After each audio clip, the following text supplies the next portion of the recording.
Welcome to the new season of the Live Your Spa Life show. The SPA in Spa Life stands for Seek Power Always, that divine power within you to do what you're here to do. The theme for this season is intentional living. Amazing people like you share ways to live by design and with purpose to ensure that this short ride of life occurs with choice, physically, financially, spiritually, and in your relationships to create a world-class life. In these times of uncertainty, it's time for you to move past the distractions and start trusting yourself more through your God-giving knowingness. No one truly knows better what's best for you than you.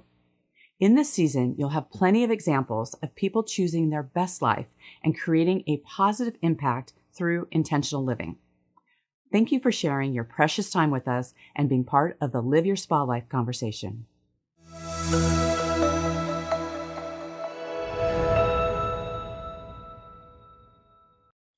With us today is Julie Reisler, CEO of Empowered Life, Inc., who was voted top 10 most influential life coaches in 2023.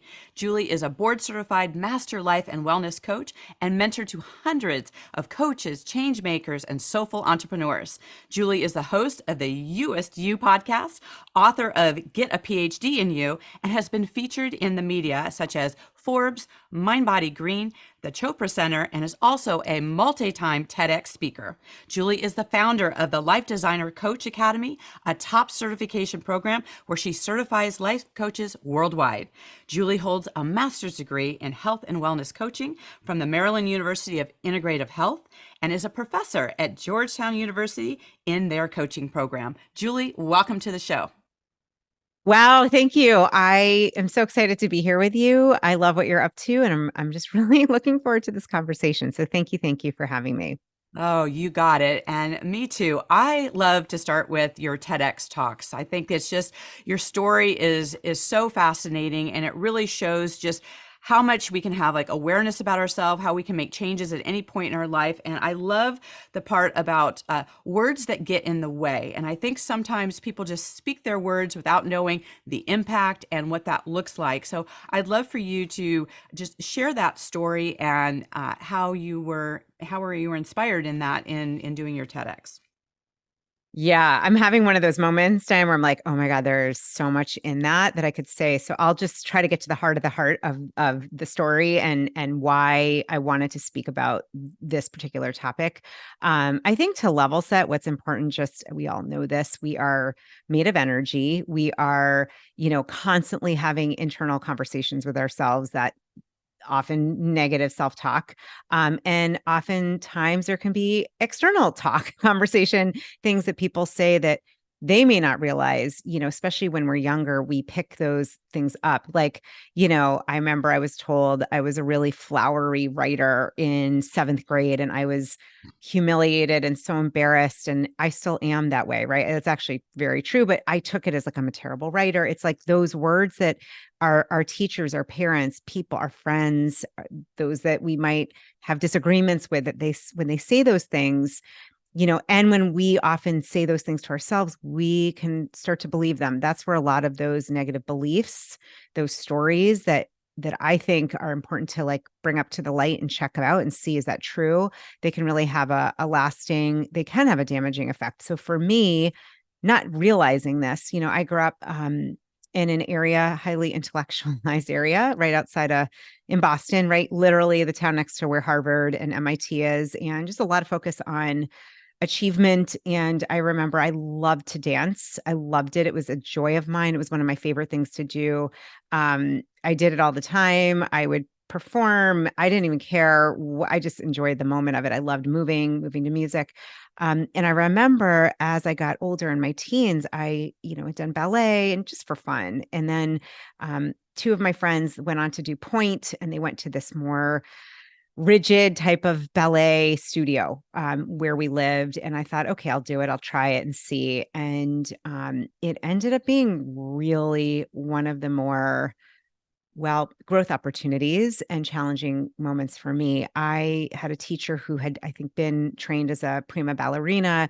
And, especially this was like in the early 90s, most dancers were really skinny, tiny. I was not shaped like that or designed like that. And so I was practicing, and, I remember she pulled me aside, and I already was doing a number on myself, comparing myself, which was not a healthy thing to do. But I really felt like, why am I not as good as these other girls that I'm dancing with? And I used to love it. And I just started to feel like I'm not good enough, right? That storyline of not good enough. And then I remember this because it was an evening we were practicing for a performance, and it was like a 3-hour practice, and I was sweating and I was trying, and she pulled me aside and she's like, you're just really too big. Like, you're not designed to be a dancer. It was so hurtful, and you might say, okay, it's just, we're talking about dancing, but I made it mean I'm too big. I'm too everything, not okay, not good enough. It literally, for a long time, first of all, I stopped dancing for a long time. It was one of my favorite things to do. And that story, I let those words really seep into my consciousness, into my beliefs. And it wasn't until I was going through a really challenging time, like 20 years later, working in a personal development program with a coach. And I started to look at this story, and I'm like, oh my God, I believed her. I believed that something's wrong with me, that I'm not good enough, in air quotes here, to dance, to do ballet. Was I designed to be a prima ballerina? No. Would I have wanted to be? No. But I really let those words deter me from doing things I loved. And then I started to see, where else had I done that? And it was shocking. I started to notice, oh my God, so much of my life, I am living based on what other people have said to me, or beliefs that are just, they're a fallacy. They're not true. And it was very powerful. It was like a very healing moment, because I realized I'm not letting other people's words, or my words that are not kind and loving, I'm not going to let them do that anymore. I'm not going to stop being who I am. And so I actually ended up enrolling in like every dance class I could find in the DC area we have a Joy of Motion here. I mean, I was doing like, capoeira and ballet and jazz and modern and Broadway musical and African. And I mean, like anything I could do, because it was so freeing. And I realized there is nothing wrong with me or my body. That's absolutely crazy and BS. And how, I kind of got this, how dare that stop me? I'm not going to let that stop me. And I had to look at my own things that I was saying to myself. And I still do that. I think looking at what we're saying to ourselves, those words that we use are very important. I just did a segment on a TV news show in Connecticut earlier this week. We talked about this toxic self-talk. So I'll pause there, but it was powerful for me. It really didn't, it stopped me in so many areas, not just dancing. Yeah, no, I totally get that. It's interesting because, as you were sharing that story, I found myself kind of going in several different directions. One, where has that shown up in my life? And also as, a parent and a grandparent, I'm like, what things have been said to them, and do we recognize that, right? A lot of times in the moment, either they don't share it with you. I don't know if that was anything you shared with your parents, because a lot of times you don't realize the impact of it at the time it happens. Usually it's not several things unfold and then it becomes revealed and those things happen. So part of it for me was thinking, well, wow, that's so important to have conversations with, the younger generations about, so what was going on today? How are you feeling? We don't necessarily express why are you all of a sudden not going to dance when that was your life? What things kind of happened along the way. And a lot of times we don't break some of those things down. And I'm even looking at even as an adult, when I was a police officer at the time, there weren't many women who were on the department. In fact, I was the only woman on my squad back then. And I can remember going to some calls, and I remember it was a 911 call, and someone opened the door and they're just I was starting to find out what was going on, and they had said oh, well, we're waiting for the real police to come, a male officer to come. And it was just I could have been okay, I'm taken out of the game here, but I'm also okay, if you have an emergency, I'm all you got, right? And we need to lean into this, and I stepped into it and I didn't let it stop me. However, those kind of things, they play in your head. They're oh, am I good enough? Can I do the job? Can I, there's so many different things in different areas of our life. And I think that's part of the beauty of having these kind of conversations, because, when we have that internal dialogue, and, you've talked in one of your other TEDx talks as well, as about the inner thoughts and how they affect, inner beliefs, and those things compile and they're compounding and they affect you. So when you are able to kind of see some of those patterns that happen, what kind of pattern interrupts are you doing to catch them?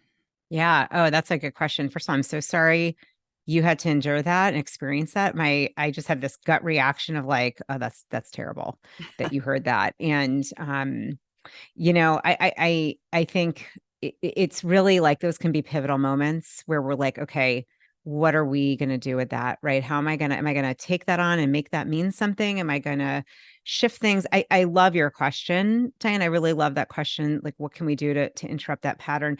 The first thing that we need to do is, well, first of all, we actually need to be aware. You need to be aware that you're doing this. So one of my favorite, ways of kind of shifting this negative self-talk, these stories, is to just literally get a journal, your phone. It doesn't really matter.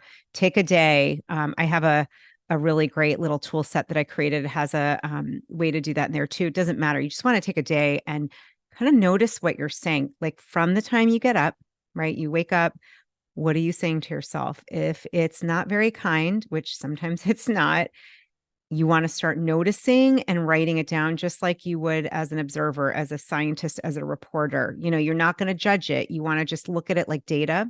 So we got to first notice it, because you can't make a change if you're not aware. We got to bring it up to the light, bring it up to consciousness.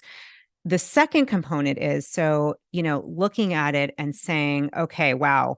So, there's this idea of growth mindset and fixed mindset. Carol Dweck is one of my favorites. I've read her book many times and teach a lot from it.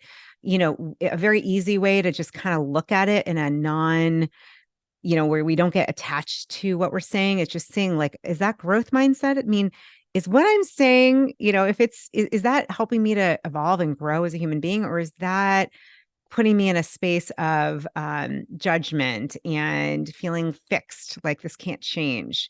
Those feelings are typically more of the hopeless, despair, frustrated, resentful, versus you might be overwhelmed by something, but there's potentiality, there's hope, there's possibility, opportunity. Growth mindset is where we want to be as much as possible. So that can be a really great way to just go through and be like, oh, is this growth mindset or fixed? And if you notice that a lot of them are fixed, then the third step would be, okay, well, let's start looking at how to reframe that. You can reframe. You can also do another way of shifting your mind and your firing and wiring together of your brain cells and changing your entire thought pattern. And that would be to go straight to gratitude and appreciation, and go to, all right, I may not, I've had this, like, I may not look exactly like I want to at the gym and be able to do all the yoga, whatever it is. Let's go focus on the fact that I have billions of cells that are working, that are healthy. My lungs are, I'm breathing. I have a heart that's beating. Like, a great place to start is to go within your body. We all usually, most of the time, have optimal well-being and don't even realize it. So that's a good place to start. It could also be what's working well. Maybe, you have a wonderful spouse or partnership. Your kids are doing well. You're loving the career. You're working on a book you like. It could be anything. You just appreciate nature and the sun. I mean, there's a lot. We could go on for hours about it. But what happens, because our brain is a serial processor, we think we can multitask. We actually really can't. We're only focusing on one thing at a time, like in our brain. So when you shift your focus, it's kind of like what Wayne Dyer said, when you change the way you see things, everything changes. So literally your perception, just move your gaze, your focus over to something that you can appreciate, or something that you're grateful for within yourself. Maybe it was a really challenging moment. Like for me with that dancing experience, I was really sad about it for a long time. And then I got really grateful, because I ended up just feeling free. I got into so many different kinds of dance classes. I used to teach bar, like I got back into ballet at my normal size, and I didn't care. And it's been a learning opportunity. It allowed me to do a TED Talk, so the point is, we can always look for what are we learning? What are we grateful for? That's a growth mindset kind of way to, space to come from. Those are a couple tips. There's other things to do as well, but I do think the awareness, seeing if those thoughts are growth or fixed, and then, deciding, am I going to reframe them, which can be helpful. And then even more strong, to do is that gratitude that will really shift what you're seeing and noticing and feeling. And it's that whole idea of what we appreciate appreciates. I've experienced this and tracking it for years. It's amazing what can happen when you just decide, all right, I'm going to focus on the lesson, the learning, that I'm growing, that I'm a human being that's not stuck, that even these challenges and even these things that I think are not good enough about me, those are not true. I'm going to look at it from a new angle.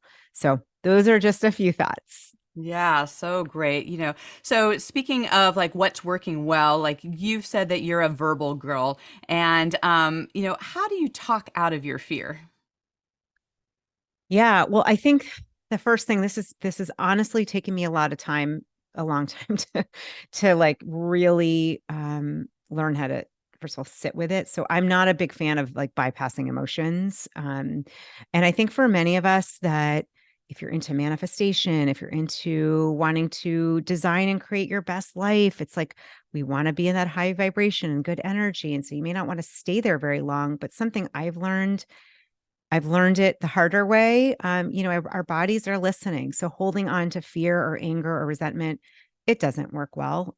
So learning to feel what you're feeling, for me, a really, really wonderful, easy technique that I do, and I've actually studied a lot about the power of our heart and heart intelligence, is literally to put your hand or hands on your heart, which I'm doing right now. So that number one is an anchor. It can help you just if you feel your heartbeat, you realize, your heart is beating on your behalf. It's pumping blood and vitality. You didn't have to pay for it. It's been doing it before you even came into out of your mother. It's literally one of the first aspects of us to develop. So kind of connecting in and then connecting into the intelligence and the wisdom there. For me, what's helped is to know that there is a greater field of energy and intelligence that is always for my best. And so I might sit with the fear. Sometimes that means writing about it. Sometimes it means crying, reaching out to people that I trust, talking about it. And then frankly, for me, it's a little bit of a spiritual practice, is turning what I call just turning it over, asking, whatever you call that, your higher self, the divine, universe, spirit, asking that to help. That helps me. And then connecting into my heart. So, I don't believe in just bypassing the feelings, because they're going to be there anyhow. Yeah. And then what happens is we start to be in this state of, where we're repressing. We don't want to repress things. We don't want to repress emotions as much as possible. It's actually, it's been a big practice of mine to learn how to just feel them, because I don't like them. We aren't really taught to do that, but they're Right. fleeting. They pass. They're not facts. They just point to something. I actually now believe a lot of times those fears or the anger that you might have it's like pointing to something and saying, hey, pay attention to me. There's something here for you to see and to understand and to learn and to grow from. That's a really loving, compassionate way to be with something like fear. We all as human beings have it. We just don't want to let it overtake our entire way of being and thought pattern and nervous system. Yeah, so good. I think that a lot of times people talk about they shut down the emotions because we don't want to look at it and what's it mean. And I think when we realize like emotions are like in motion, right? And so they move and they are in waves and they come and they go.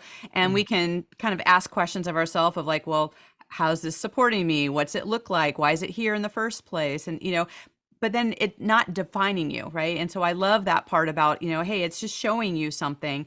In fact, I've been doing, in fact, it's funny, I have this here with me now. I've got the emotion wheel that I've been utilizing lately. So for those of you who are watching, I'm holding it up here. You can look it up. It's available all over the place, because it's helped me to be like, how to identify what is the actual feeling that I'm feeling, right? Because sometimes I don't have the word, because either I don't want to look at it, or I just I don't have time for I joke with some of my friends like, oh, I'll schedule a cry later, and so it's just interesting to see when you can pinpoint like, oh, okay, I'm actually not sad. I'm looking at here where it's like, I'm feeling vulnerable, right? Or I'm feeling powerless. Like, so sometimes just looking at that to kind of trigger a feeling within myself, like, oh, it's actually this, then I can kind of ask some better questions either of myself or my clients. And it's such helpful. And I love that you're pointing to this, because you don't want to make that bad, right? It's an indicator. And so That's right. when we talk that through, it's actually really powerful. And I think it actually helps you move through it quicker when you just kind of identify and go, and then you can kind of get back into like, okay, that thanks for sharing kind of situation.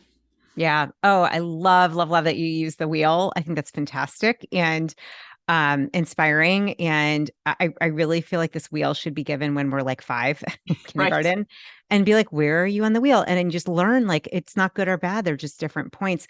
Yeah. I think I'm very visual as well. And so I love emojis. I'm going to just out myself here. And I think of it like this, those feelings. There's an emoji. If you scroll almost all the way to the right, it looks like a letter with a heart in the middle. It's like a little package with the heart. And I think of it like that. It's like a little love note saying, like tapping you on the shoulder and just saying, hey, Julie, pay attention, at a deeper level. If it's okay to go there, I can say what I also believe is, the world around us, people, relationships, the things that upset us or frustrate or concern us, I believe we're in a 365 mirror. So what I might be feeling or seeing or sensing with somebody, a relationship or something happening, usually to me is something for me to look at. And that's been very empowering. It actually wipes out the whole victimhood aspect, and not in from a blaming place, but kind of oh, that person bothered me. There's something in me that has not been healed in that area. And so let me sit with that. Let me see what part of me might identify with that. It's trippy and wild. And I'll tell you, has been one of the most healing things that I have been doing is getting just what you were saying, identifying the feeling. Maybe it is a feeling of hopelessness or the vulnerability that comes up a lot, or shame. We know Brene Brown has done so much wonderful work on shame. I notice shame for me comes up and it's like, what's the shame about that I'm seeing, let's say, in my dad? Okay, that's reflecting something unhealed in me. So Yeah. it just becomes a whole different way to go through life, to look at situations and places where we're feeling, the emotions we may not like as much, and realize, okay, it's just a love tap. It's a love message saying, hey, sweetheart, pay attention. There's something here for you to feel. I always think to feel, you got to feel to heal. So feel, explore, then you can start to look at, okay, how am I going to release that? But I know this. I know this from my own experience. Our health, our body. I mean, we know this with stress, right? When we hold on to it, our body reacts. It's the same thing with any emotion. So I love that wheel you have. It's so important to be able to identify and then be with it and not just try to, flick it off, which, trust me, I did years of that. And I'll tell you right now, it does not work. That does not work. Well, it's so powerful that you talk about like a reflection in the world. And I think, most people can agree the last several years have been like, craziness. Like, it's like the polarity of people, no matter what you believe, there's like this, pitting against people. There's a lot happening. And, there can be a sense of feeling like a victim. However, you can have a victim experience, but not identify as a victim, and be able to look at, okay, if we go the personal responsibility route, if we have the co-creation with God route, if we look at what's my part and what can I actually do about it? If you come from that proactive place and start exploring, how does this show up in my life? And look at it and go, oh, okay, right? Then it allows you to kind of release some of the tension that's there, because there's always something there. It wouldn't show up in our life, right? That Right. is such a beautiful thing, whereas in things happen for us, right? Not to us. And when we Right. have that outlook, it really allows us to look at things at a much deeper level. So, Yeah. and, a lot of times people will listen and they'll be like, oh, looks like you guys have it all together, but there is that process and the things that we learn. So Julie, what are some kind of disempowering things that you've experienced along your journey that you now have been able to look at and really step into your knowing and power? Oh my gosh, we do not have enough time to go to all of these things. My brain is like, which one do we focus on? I literally, I was just journaling this morning about this. I have a lot of stories on this. Let me pick, I could start with, I think it starts very young. I have a father, he's still alive, who had massive PTSD as a Vietnam veteran.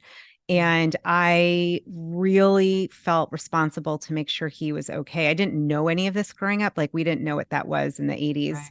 Um, he struggled big time, holding down jobs, starting businesses, in, financial instability, very loving, but it was very unstable. And it felt, especially growing up in a affluent, very highly intellectual area, it was confusing.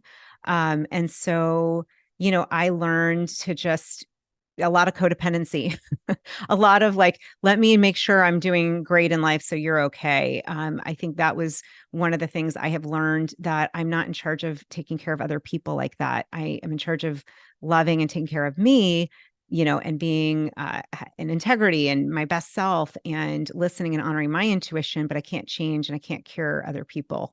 That's a whole lesson. I think other lessons around, trying to be, people pleasing, trying to be what others would like, whether it was men or, situations at work. And I just learned, I have had my own business now almost 10 years. And I just realized, like, it doesn't work to do that. I care deeply about people, but it's still under the umbrella of that caretaking, people pleasing codependency. What's underneath that is fear of not being liked, not being loved, not being good enough, all of that. So that's been a huge area for me, is learning how to be empowered in myself. And sometimes that means making decisions that are not, not everyone's a fan of. I am married, remarried, but I was in a marriage, and I just knew with two young kids kind of intuitively that it just was not the right place for me, and a good person, but not the right relationship. And that was probably one of the hardest things I have ever done. I'll tell you the truth. I don't recommend it. It was the right choice. And this is about 12, 13 years ago already. But to say no and to stand in what's true for me, that took a lot. It took a lot of courage. It took a lot of, inner, resolve. And, I ended up having a health breakdown soon after that. I went back to get my master's degree. I left a corporate job as a single parent. Like, I've just really seen, I guess, at this point, that we have this inner guidance, a loving guidance, and it's not always easy to follow it. Mm. But I'm a big advocate of trusting your intuition. I really believe it's our lifeline, it's our GPS, to the divine. And, for me, part of my life lesson is learning to be my, what I call, your youest you, my meest me, and doing that in a loving way, but that may not always be what other people like. I'm not for everybody. And that's been a lesson. It's a continuous lesson. Dan, I'll Yeah. tell you honestly, like, it's not like I've come through it and life is perfect, but it does get easier. It's like any muscle you work out and strength train. I mean, I've gotten much better at keeping really loving boundaries, standing in my own power, speaking my voice. Today, my health depends on it. I had a thyroid condition, which is all about your throat and, an energetic level speaking up. And so for me, speaking up is really healing. And that's part of the medicine. That's part of the medicine from the wound, is speaking truth from my heart. Yeah, absolutely. Well, we are a big advocate of practicing that here at SPAlife, the SPA in SPAlife, seek power always, to that internal knowingness that we have and listening to that intuition. It's such a beautiful guide that we get to have. And speaking of things that we get to be in charge of, one of my favorite questions to ask is that we live differently in our bedroom versus our kitchen or our office. What is your favorite room in your home and why? Yeah, well, right away I was like, oh, so I am really grateful. Our bedroom has a loft on top of it, which is where I am right now. I have my studio on top, and I love our bedroom. We have really high ceilings and a beautiful space. I love the loft though. It is like I've got an altar, I've got like my incense, and I've got all these beautiful paintings and reminders that just kind of give me that feeling of being loved and being supported, being guided. So I mean, I I spend most of my time here, and there's like a little couch where I do my meditation and journaling. And yeah, I feel really, really grateful that, that we have, that I have this space, and that my husband gave it to me, because he's like, just take it, it's yours. He knew. So I love having space that feels, that feels that like delicious and cozy. That's been really healing for me. I love it so much. Well, I know, Julie, that, our listeners are going to want to stay in contact with you. We'll be putting your links in with the show, but I'd love for you to talk briefly about, you have a really special membership community where you really look at the mental and spiritual work, and you talk about attracting soul fit clients. So I'd love for you to speak to that real quick.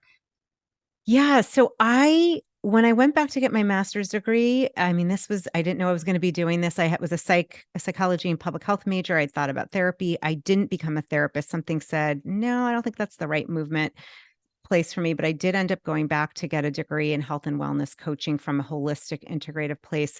I teach at Georgetown. I started my own coaching certification. I believe this is very healing work, just like acupuncture, the needle hits meridians and opens up energy. I believe coaching, when you're trained, when you know what you're doing, it's sacred work, it's healing work.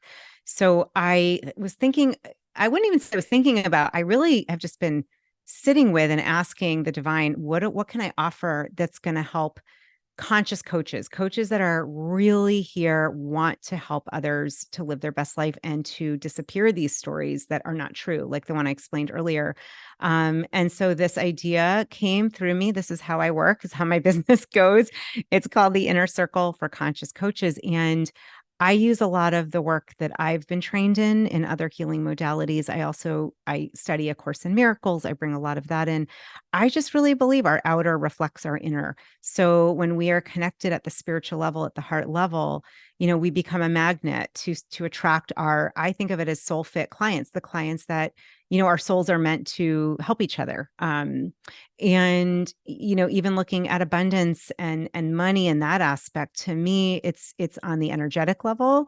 And so coming from that place of service, from alignment, that inner work is so important, especially in coaching. Sometimes feel lonely being a coach, if you're not part of a community. And I really wanted to create a community that was very high vibrational, that was high energy, but also very heart-centered, very focused on the spiritual principles and ways of connecting into your brilliance, your inner gifts, your divinity, so that you can shine. So you can, like your podcast, you can claim your power and then help others to claim their power. I really believe that's how we change ourselves. We change our world. It's one of us at a time.